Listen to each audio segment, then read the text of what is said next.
Þegar við erum með gögn og vefþjónustur og ekki vefþjónustur, bara ef við viljum leita gögnum yfir höfuð í gagnagrunni, að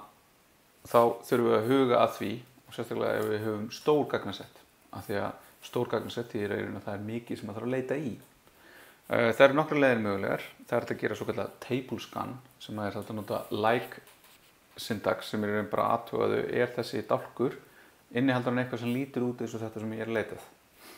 Þá getum við valið dálkinn, setjum leitaralyrkinn og setjum prósentu við hliðina á eða fyrir aftan eða innan,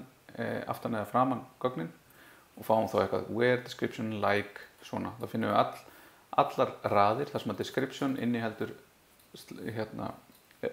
strengin foo og þá skiptir ekki máli hvað er fyrir framan eða hvað er fyrir aftan. En þetta er slæmlaust þar sem að fyrir hvert skilyrði þarf að skoða alla dálka í töflunni. Það er bara að fara í gegnum og table scanna til þess að komast að því hvort að þetta sé það sem við viljum. Og þá er þetta eins og með margt þegar við erum með tölvur, að þetta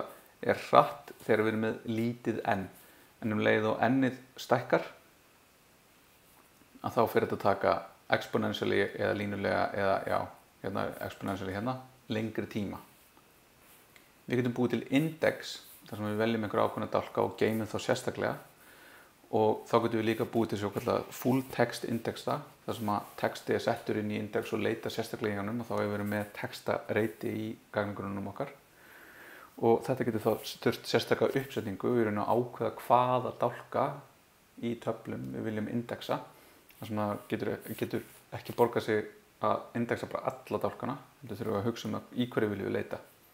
Síðan getum við bara einfaldlega notað leitarþjónustu, þar sem við bara aðskiljum þetta algjörlega frá gagnagrunnum okkar og setjum einhvern veginn gögnin okkar inn í þessa leitarþjónustu sérstaklega og leitum í henni í gegnum eitthvað annað viðmót sem oft á tíðum er í gegnum vefþjónustur. Og þá getum við gert þetta þannig að við á einhverjum tímapunktum afritum gögnin á milli, við gerum þetta með einhverjum triggerum í gagnagrunnum okkar, við gerum þetta þegar færslurnar verða til í kóða hjá okkur, þá búum við það til í þessari þjónustu og þegar það er með eitt þá eyðum við þeim úr þjónustunni. Og þetta getur boðið upp á mjög sérhæfða leitavirkni sem er jafnvel með einhverja svona setningafræði og svona semantík sem er hægt að taka og búið til flóknari og jafnvel mjög áhugaverðar leitar fyrirspurnir. Og þarna dæmi það er til dæmis Elasticsearch sem er open source hugbúnaður sem er hægt að setja upp eða Algolia sem er borguð þjónusta sem við getum keypt aðgang að. En þegar við notum Postgres þá getum við án þess að fara djúpt í þetta leitað án þess að setja sérstaklega upp index